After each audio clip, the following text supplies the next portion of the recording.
షోలింగర్ క్షేత్రంలో దశమోధ్యాయం వరకు శ్రవణం చేశాము. ఏకాదశాధ్యాయంలో గిరి ప్రదక్షిణం అని చెప్పి సాక్షాత్ అగస్త్య మహర్షి ద్వారా చెప్పబడుతుంది. ఈ గిరి ప్రదక్షిణం అంటే కొండని ప్రదక్షిణ చేయటం. అది ఇప్పటికీ మన సంక్రాంతి పండగ తర్వాత రోజు గిరి ప్రదక్షిణం. దేవుడే శ్రీ నరసింహస్వామి యొక్క ఉత్సవమూర్తినే ఎక్కడ లేకుండా ఇదే చోటల మాత్రమే వెళ్తున్నారు అని చెప్తున్నాడు. ఎక్కడ లేకుండా ఇదే చోటల మాత్రమే గిరి ప్రదక్షిణం చేస్తున్నట్టు ఈ షోలింగర్ క్షేత్రంలో మాత్రమే ఆ గొప్పతనం ఉంది. ఆ ప్రకారముగా ఇక్కడ ఇప్పటికీ కూడా గుడిలో 108 ప్రదక్షిణం చేస్తే ఎటువంటి కార్యమైనా సిద్ధి అవుతుంది అని చెప్పి 100 మంది పైన రోజు ప్రదక్షిణం చేసే ఆ విశేషమైతే రోజు జరుగుతూ ఉంది. అదే ప్రకారముగా గిరే ప్రదక్షిణం కార్యం పుంసాం యత్కించిదిచ్చిత. ఎవరు దేన్ని అనుకొని ఇక్కడ మహాప్రదక్షిణం ఆంధ్ర ప్రదక్షిణం ఎవరైతే చేస్తారో చేసిన వాళ్ళందరికీ శ్రీ యోగ నరసింహస్వామి యొక్క పరిపూర్ణ అనుగ్రహం దొరుకుతుంది. ఎవరెవరు చేశారంటే సాక్షాత్ శుక్రాచార్యులు చేశారు, దుర్వాస మహర్షి చేశారు, విప్రశేఖరులు చేశారు అని చెప్పి ఆయనతో పాటు మేము శృత తీవ్రం చెప్పి నా సహోదరుడు కూడా కలిసి ఇక్కడ చేశాము. ఒకప్పుడు గంధర్వులందరూ దత్తాత్రేయ స్వామి దగ్గర వరము తీసుకొని యమలోకానికి వెళ్ళి వాళ్ళందరినీ హింస చేస్తుండగా యమధర్మరాజా వధము చేయడానికి వస్తే దత్తాత్రేయ నన్ను పిలిచి నా దగ్గర వరం పొందిన వాళ్ళు వధమయ్యేటట్టు ఈ పరిస్థితికి వచ్చారు. ధర్మరాజాకి చెప్పి వాళ్ళని కాపాడి షోలింగర్ క్షేత్రానికి వాళ్ళని తీసుకువెళ్ళి వాళ్ళకి ధర్మోపదేశం చేసి యోగ నరసింహస్వామి యొక్క అనుగ్రహం వాళ్ళు పొందే మాదిరిగా అవకాశం నువ్వు ఇవ్వవలసింది అని అగస్త్య మహర్షిని చెప్పటం జరిగి అగస్త్య మహర్షి యమధర్మరాజా నుంచి ఆ గంధర్వుల్ని కాపాడి షోలింగర్ క్షేత్రానికి తీసుకొని వచ్చి అక్కడ విశేషముగా ఉన్న బ్రహ్మతీర్థం తక్కాన్కులం చెప్పబడే ఆ తీర్థంలో స్నానం చేయించి వాళ్ళకి ఉపదేశాన్ని ఇచ్చి వాళ్ళని మళ్ళీ గంధర్వ లోకానికే పంపించాను అని చెప్పి అగస్త్య మహర్షి చెప్తూ ఉన్నారు. ఈ గంధర్వులు మాత్రం కాదు, వాల్మీకి మహర్షి 70,000 సంవత్సరం ఇక్కడే తపస్సు చేసి చతుర్ముఖ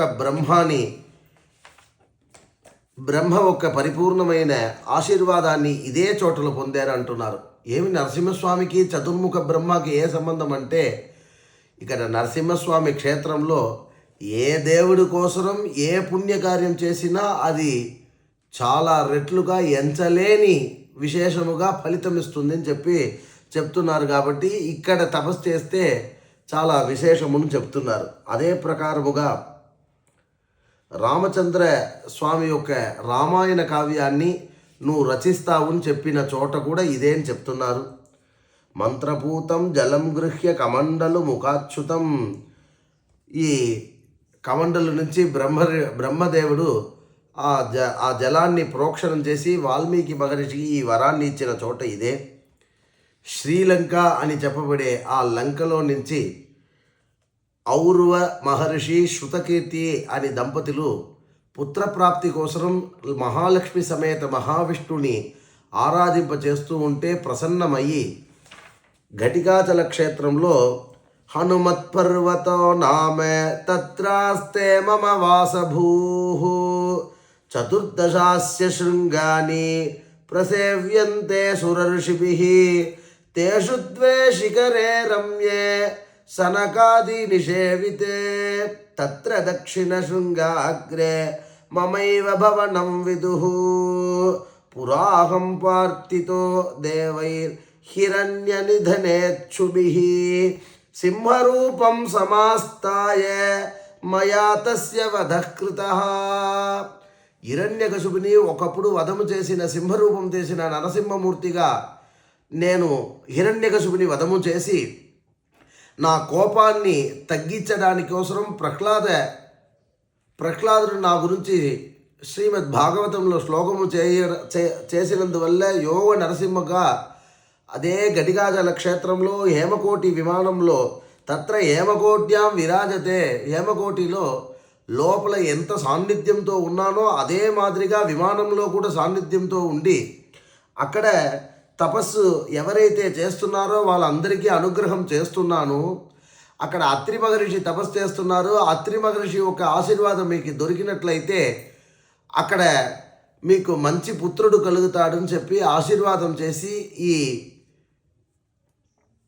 మహర్షిని, ఔర్వ మహర్షిని పంపిస్తే అక్కడికి వచ్చి నా భక్తులు మాత్రం అక్కడ తపస్సు చేయట్లేదు. విశ్వామిత్ర హనుమత్శైల రాజముపేష్యతి, అందరూ వశిష్ఠ కశ్యప అత్రి జమదగ్ని గౌతమ భరద్వాజ ఇది మాదిరి ధర్మాత్ములు అందరూ కూడా అక్కడే తపస్సు చేస్తున్నారు అని చెప్పినట్టుగా అక్కడికి వచ్చి తపస్సు చేసినందువల్ల ఉగ్ర తపస్సుడి అని చెప్పి ఒక పుత్రుడిని పొంది ఆ ఉగ్ర తపస్సుకి శీలవతిని అత్రి మహర్షి అనసూయకి పుట్టిన ఆ పుత్రినే పెళ్లి చేసి ఇచ్చి ఆ ఉగ్ర తపస్సు అన్ని సుఖము ఉన్నప్పుడు భగవంతుడిని మర్చిపోతాము.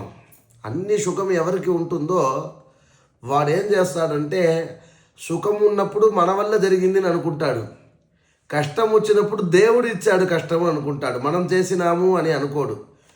కానీ వాస్తవానికి దేవుడు కష్టమో సుఖమో ఎవరికి ఎట్లా ఇస్తున్నారంటే ఎవరి దగ్గర నిజాయితీ ఉందో, ఎవరి దగ్గర ధర్మం ఉందో వాళ్ళకి సుఖం దొరుకుతుంది. ఎవరి దగ్గర పాపం ఉందో, ఎవరు ధర్మాన్ని విడిచి వేరే పరధర్మాన్ని స్వీకారం చేసుకొని దాన్ని అనుసరణలో పెట్టుకొని ఉన్నారో వాళ్ళకి పాపం పొంది వాళ్ళు కష్టాన్ని పొందుతున్నారని వేదము శాస్త్రము ఇవన్నీ కూడా చెప్తూ ఉంది. ఆ ప్రకారముగా ఉగ్ర తపస్సు తన ధర్మాన్ని విడబెట్టి చాలా పాపాన్ని పొందినందువల్లే మహావ్యాధిని పొందుతున్నారు.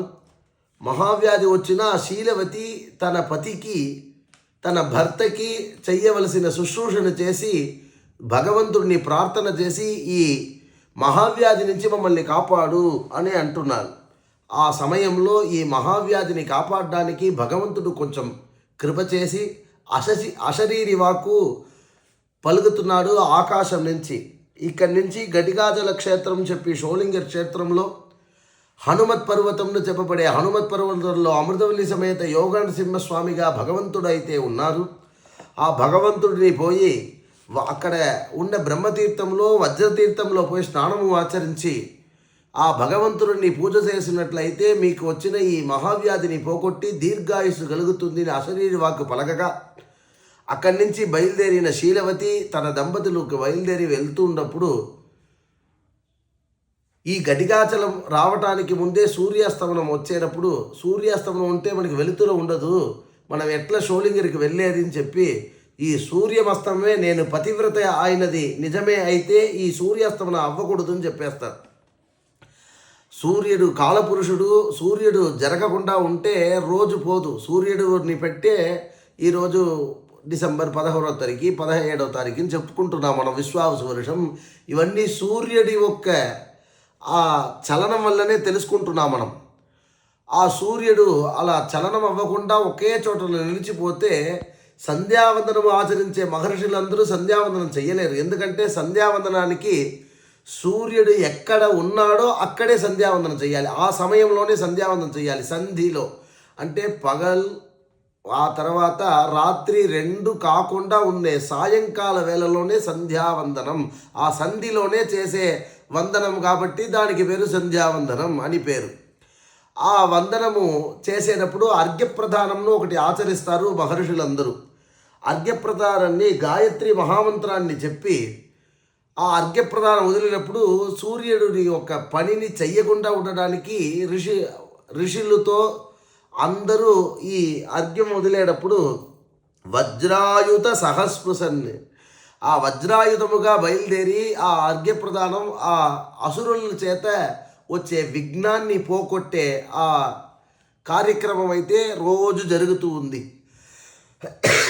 అందుకనే అర్ఘ్యప్రదానం ఖచ్చితంగా ఆచరించాలి వేదం చదువుకున్న వాళ్ళు అని చెప్తూ ఉన్నారు. ఆ ప్రకారముగా ఈ అర్ఘ్యప్రదానం మొదలకుండా ఉంటే ఈ రాక్షసులు ఒక విచిత్రమైన శ్రేష్ఠులంతా మొదలవుతుంది. అలా మొదలవుతే లోకానికే పెద్ద ఆపద కలుగుతుంది.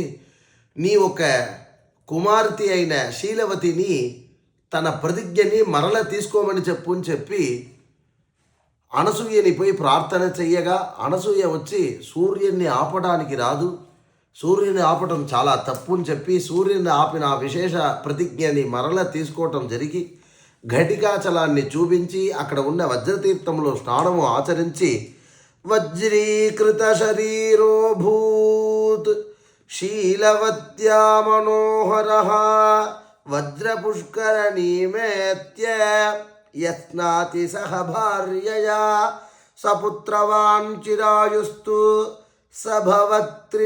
అత్రిశాసనాత్. వజ్రతీర్థంలో స్నానం ఆచరించిన వెంటనే వ్యాధి అంతా కూడా పోయి నరసింహస్వామి ఆంజనేయ స్వామి యొక్క మహానుగ్రహము చేత వాళ్ళు దీర్ఘాయుసు పొంది ఆ తర్వాత ఎవరైతే ఈ వజ్రతీర్థంలో స్నానం ఆచరిస్తారో వాళ్ళందరికీ కూడా మహావ్యాధిని పోగొడతాను నరసింహస్వామి అనుగ్రహం చేసి, అదే ప్రకారముగా అది మాత్రం కాదు, భరతుడు ఒకప్పుడు వచ్చి భరద్వాజ ఆశ్రమానికి వచ్చి ఇంత తపస్సు ఒకరి వల్ల చేయటం అవుతుందా, ఆ మహాతపస్సు ఈ ఘటికాచల మహాత్మ్యన్నా అని చెప్పి భరతుడే ఆశ్చర్యపోయిన విశేషం కూడా ఉంది. అదే క్షేత్రంలో సురతుడు అనే మహారాజుడు పరిపాలన చేస్తున్నాడు. రాబోయే కాలంలో ఇంద్రద్యుమ్న రాజా చేయబోతున్నారు అని చెప్పి అప్పుడే అగస్త్య మహర్షి చెప్పటం అయితే జరిగింది.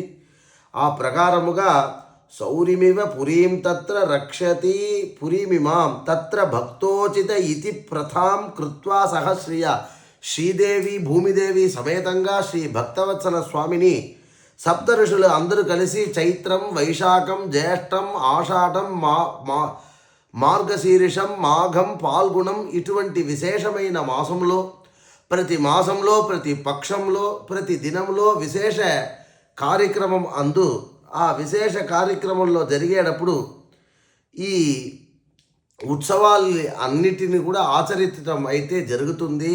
ఆ భక్తవత్సల స్వామికి సప్తఋషుల చేతనే ఉత్సవాలు జరుగుతుంది. ఏ ప్రకారముగా జరుగుతుందంటే అత్ర వైకానసానామ పూజకాస్తు ప్రకీర్తిత. వైకానసులు అని వేదాన్ని చదువుకొని ఆ వేదంలో ఉన్న ప్రకారముగా వేదమయముగా ఉన్న ఆరాధన వైకానస రూపంలో రాబోతుంది. ఆ వైకానస రూపంలోనే ఆరాధన అయితే జరుగుతుంది. ఆ ఆరాధనని ఎవరైతే దర్శనం చేస్తారో, ఆ ఉత్సవాన్ని ఎవరైతే దర్శనం చేస్తారో ఇదం గిరేరస్య మహాప్రదక్షిణం ప్రకుర్వతే ఏ నృహరే అనుజ్ఞయ. శ్రీ నరసింహ భగవానుడు చేత ఆ విశేష అనుగ్రహము చేత ఎవరైతే ఈ మహాప్రదక్షిణం కూడా ఆచరిస్తారో ఆ మహాప్రదక్షిణాన్ని ఆచరించే వాళ్ళందరికీ కూడా దదాతి తస్మై నృహరి ప్రసన్నో ఆయుశ్చ విద్యాం చ యశశ్చ ముక్తిం. నరసింహస్వామి వాళ్ళకి దీర్ఘాయుషుని ఇస్తున్నారంట. దీర్ఘాయుషుని మాత్రమే ఇస్తున్నారంటే అట్లా కాదు, వాళ్ళకి సకల విద్యని కూడా ప్రసాదింపజేస్తున్నారు. విద్యని మాత్రం ఇచ్చి వదిలేస్తున్నారా అంటే అట్లా కాదు, దీర్ఘ ఆయుస్సుతో పాటు విద్యతో పాటు వాళ్ళకి యశస్సుని కూడా అనుగ్రహం చేస్తున్నారంట. యశస్సుని పొందిన తర్వాత వాడు భక్తి చేసి ధర్మాన్ని ఆచరించి ఆ ప్రకారముగా ఉన్నట్లయితే వాడికి మోక్షోపాయం కూడా వాడికి కలిగించి తన దగ్గరే వాడిని చేర్చుకుని ప్రహ్లాదుని ఎలా చేర్చుకున్నారో అదే మాదిరిగానే ఇక్కడ ఆచరించే భక్తులందరికీ కూడా చేర్చుకుంటానని చెప్పారు. ఆ ప్రకారముగా విశేషమైన ప్రదక్షిణం గురించి అగస్త్య మహర్షి చేత విన్నాము. జాంబవతి అని మహర్షి యొక్క కుమారతి. ఆ మహర్షి కుమారతి అక్కడ తపస్సు చేస్తూ ఉండగా వరాహ రూపంలో ఉండే ఒక గంధర్వుడు అక్కడ వచ్చి ఆ తీర్థాన్ని తీయగా వరాహ తీర్థంని పేరు వచ్చింది. ఆ వరాహ తీర్థం ఒక మహిమ వల్లే ఎవరైతే వరాహ తీర్థంలో స్నానం చేస్తారో వాళ్ళందరికీ పుణ్యఫలాన్ని ఇస్తున్నారని చెప్పి వరాహ తీర్థం కూడా షోలింగర్ క్షేత్రంలో ఉందని చెప్పి చెప్పబడుతూ ఉన్నారు. అదే మాదిరిగా ధర్మవ్రతుడు అని చెప్పడానికి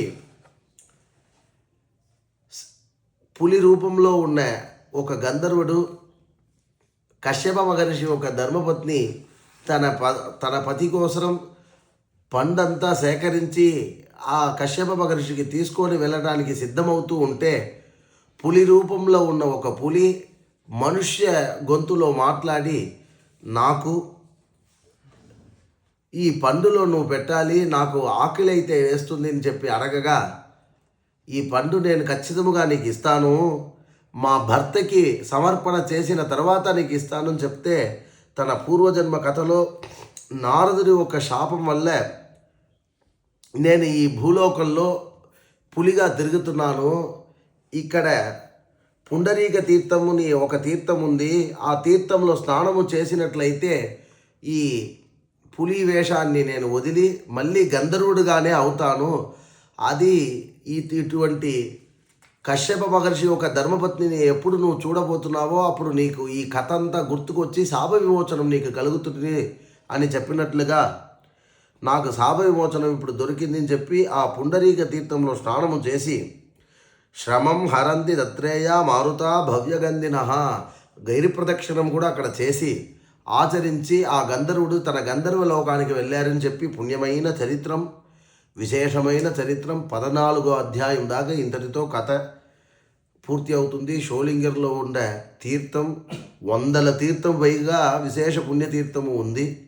ఆ 100 తీర్థంతో పాటు ఎవరైతే ఈ గిరి ప్రదక్షిణ చేస్తారో వాళ్ళందరికీ దొరుకుతుంది. విశేషముగా కార్తీక మాసం ఎవరైతే స్నానం చేసి నరసింహస్వామిని పూజ చేస్తున్నారో దర్శనం చేస్తున్నారో వాళ్ళందరికీ కూడా నరసింహస్వామి అనుగ్రహం, శ్రీ యోగాంజనేయ స్వామి అనుగ్రహం పరిపూర్ణంగా దొరికి ఇహలోకంలో పరలోకంలో వాళ్ళు అనుకున్న అన్ని వరాల్ని పొందుతారని చెప్పిన పుణ్యమైన చరిత్రం.